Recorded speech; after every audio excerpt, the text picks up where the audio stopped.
Hi friends, నమస్తే. Welcome to my kitchen, టియానోస్ kitchen Telugu. ఈరోజు recipe దొండకాయ వేపుడు ఒక 10 మినిట్స్లో తయారు చేసుకోవచ్చు. అది ఎలా అంటారా, రండి చూసేద్దరు. కానీ దొండకాయలు వేగుతాకి చాలా టైం పడుతుంది. ఈరోజు తక్కువ సమయంలో మనం చాలా టేస్ట్గా ఉండే దొండకాయ వేపుడు ఎలా తయారు చేయాలో చూసేద్దాం. ఇంకెందుకు లేటు, వచ్చండి. దొండకాయలు బాగా క్లీన్ చేసేసుకొని 2 సైడ్స్ కట్ చేసేసుకొని ఈ విధంగా చిన్న చిన్న పీసెస్గా కట్ చేసుకోవాలి. ఇలా కట్ చేసుకున్న దొండకాయలన్నీ కూడా నేను కుక్కర్లో వేసేస్తున్నాను. తక్కువ సమయంలో చాలా టేస్ట్గా ఉండే కర్రీ తయారవుతుంది. తప్పకుండా ట్రై చేయండి. జాబ్ చేసుకునే వాళ్ళు కానీ, లేకపోతే మన క్యారేజీలు కట్టడానికి కానీ ఎప్పుడైనా కూడా తొందరగా చేసుకోవాలంటే తక్కువ సమయంలో చాలా టేస్ట్గా ఉంటుంది. ఈ విధంగా తప్పకుండా ట్రై చేసి మీకు ఎలా ఉందనేది కామెంట్స్లో తెలియజేయండి ఫ్రెండ్స్. 1/2 కప్ అనేది వాటరు, ఎక్కువగా వాటర్ యాడ్ చేసుకుని అవసరం లేదు. 1/2 టేబుల్ స్పూన్ అనేది కొద్దిగా సాల్ట్ వేసుకోండి. ఇలా సాల్ట్ కలిపిన వెంటనే కుక్కరు స్టవ్ మీద పెట్టేసేసుకొని ఒక్క విజిల్ వచ్చే వరకు కూడా కుక్ చేసుకోవాలి. విజిల్ వచ్చిన వెంటనే కూడా ఇప్పుడు స్టవ్ ఆన్ చేసేసుకుందాం. కుక్కర్ విజిల్ చల్లారిపోయింది, చూస్తున్నారు కదా. దొండకాయలన్నీ కూడా పీసెస్ ఒక్క విజిల్కే ఇలా ఉడికిపోతాయి అనమాట. ఇదిగోండి, ఈ విధంగా ఉడికిపోతాయి.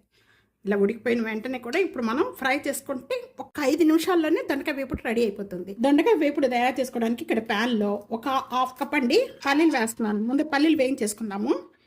మీరు ఇక్కడ పల్లీలు వేసుకోవచ్చు, దొండకాయ వేపుడులో చక్కగా వెండి కొబ్బరి వేసుకోవచ్చు, పచ్చి కొబ్బరి తురిమి వేసుకోవచ్చు. ఇలా ఎన్నో రకాలుగా చేసుకోవచ్చు అండి దొండకాయ వేపుడు అనేది. అలాగే కారం వేసుకోకుండా పచ్చిమిర్చిను, అల్లము, వెల్లుల్లిపాయలు ఇవి కూడా వేసేసుకొని వేసుకోవచ్చు. ఎన్నో రకాలుగా దొండకాయ వేపుడు తయారు చేసుకోవచ్చు. చాలా టేస్ట్గా ఉంటుంది. ఈరోజు నేను పల్లీలు వేసి దొండకాయ వేపుడు చేస్తున్నాను. లాస్ట్ వరకు కూడా స్కిప్ చేయకుండా చూడండి. ఈ కర్రీ చాలా బాగా నచ్చుతుంది, చాలా టేస్ట్గా ఉంటుంది. పల్లీలు ఈ కలర్ వచ్చేంత వరకు కూడా వేయించుకున్న పల్లీలన్నీ కూడా ఒక బౌల్లోకి యాడ్ చేసేస్తున్నాను.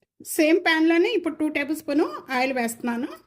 దొండకాయ వేపుడులో ఆయిల్ ఎక్కువ పట్టదండి. చాలా తక్కువ ఆయిల్తో మనం దొండకాయ వేపుడు తయారు చేసుకోవచ్చు. 1/2 టేబుల్ స్పూన్ జీరా, 1/2 టేబుల్ స్పూన్ ఆవాలు, అలాగే ఎండుమిర్చి 2, కొద్దిగా వెల్లుల్లిపాయ రెబ్బలు. ఇవన్నీ కూడా వేగిపోయిన వెంటనే కూడా ఒక్క ఉల్లిపాయ అండి, అలాగే పచ్చిమిర్చి ఒక 3, కొద్దిగా కరివేపాకు. ఉల్లిపాయ పచ్చి స్మెల్ పోయేంత వరకు కూడా బాగా వేయించుకోవాలి. ఉల్లిపాయ ఈ విధంగా మగ్గిపోయిన వెంటనే కూడా ఇప్పుడు మనం టేస్ట్ సరిపడా సాల్ట్ అండి. మనం ఉడకబెట్టుకునేటప్పుడు కూడా ఒక 1/2 టేబుల్ స్పూన్ వేసుకున్నాము. ఇప్పుడు 1 టేబుల్ స్పూన్ వేస్తాం. 1/2 టేబుల్ స్పూన్ పసుపు. ఈ విధంగా వేగిపోయిన వెంటనే కూడా ముందుగా మనం కుక్కర్లో ఉడకబెట్టుకున్న ఈ దొండకాయ ముక్కలన్నీ కూడా దీంట్లో వేసేసుకోవాలి. అంతా కూడా వేసిన వెంటనే ఒకసారి ఇలా కలుపుకుందాం బాగా. పచ్చిమిర్చి మనం ఎక్కువ వేసుకున్నాం కాబట్టి నేను ఒక 1/2 టేబుల్ స్పూనే కారం వేస్తున్నాను. కలుపుకుందాము. ఇలా కారం వేసిన వెంటనే కూడా ఇప్పుడు హై ఫ్లేమ్లో పెట్టేసుకొని ఈ విధంగా 2 మినిట్స్ వరకు కూడా కలుపుతూ కూడా వేయించేసుకోవాలండి. అప్పుడు మనం వేసిన కారము, ఉప్పు ఇవన్నీ కూడా బాగా పట్టి ఒక 2 మినిట్స్ వరకు కూడా దీనికి బాగా వేగుతాయి. ఇంకా మూత పెట్టుకొని మగ్గించుకొని అవసరం లేదు, ఏమి కూడా ఇంకా అవసరం లేదు. స్లోగా కలర్ అనేది చేంజ్ అయిపోతూ ఉంది, చూస్తున్నారు కదా. ఇలా కలర్ చేంజ్ అయిపోయిన వెంటనే కూడా ముందుగా మనం వేయించుకున్న పల్లీలు ఉన్నాయి కదండి, ఇప్పుడు పల్లీలు ఇలా వేసేసుకోవచ్చు. మీకు ఇలా కావాలి అనుకుంటే డైరెక్ట్గా వేసుకోవచ్చు అండి. లేకపోతే కొంతమందికి పల్లీలుగా ఇష్టం ఉండదు. అలాంటప్పుడు కొద్దిగా కచ్చిపిచ్చిగా పల్లీలు మిక్సీ జార్లో వేసేసుకొని ఒక్క తిప్పారంటే కచ్చిపిచ్చి అయిపోతాయి. అది కూడా అలా పౌడర్గా కూడా వేసుకోవచ్చు. ఈ పల్లీల బదులు మీరు నువ్వులు వేసుకోవచ్చు అండి, కొబ్బరి వేసుకోవచ్చు. అసలుకి చాలా బాగుంటుందండి. దొండకాయ వేపుడు రెడీ అయిపోయింది. అదే కానీ మనం డైరెక్ట్గా వేసుకున్నారంటే చాలాసేపు వరకు మూత పెట్టి మగ్గించుకోవాలి, చాలా టైం పడుతుంది. ఈ విధంగా చేస్తున్నారంటే అసలు టేస్ట్ చాలా తొందరగా అయిపోతుంది. రెడీ అయిపోయింది. కొద్దిగా దించే ముందు కొత్తిమీర వేసేసుకుని దించేసుకుందాం. చిన్న చిన్న పీసెస్ కట్ చేసిన కొత్తిమీర. మీరు అల్లం వెల్లిపాయ పేస్ట్ కూడా కొద్దిగా లైట్గా వేసుకొని కూడా వేసుకోవచ్చు. చాలా టేస్ట్గా ఉంటుంది. అన్నీ ఒక్కొక్క వెరైటీ ఒక్కొక్కటి చూపిస్తాను నేను. చాలా ఈ వెరైటీలో ఒక్కసారి ట్రై చేయండి తప్పకుండా.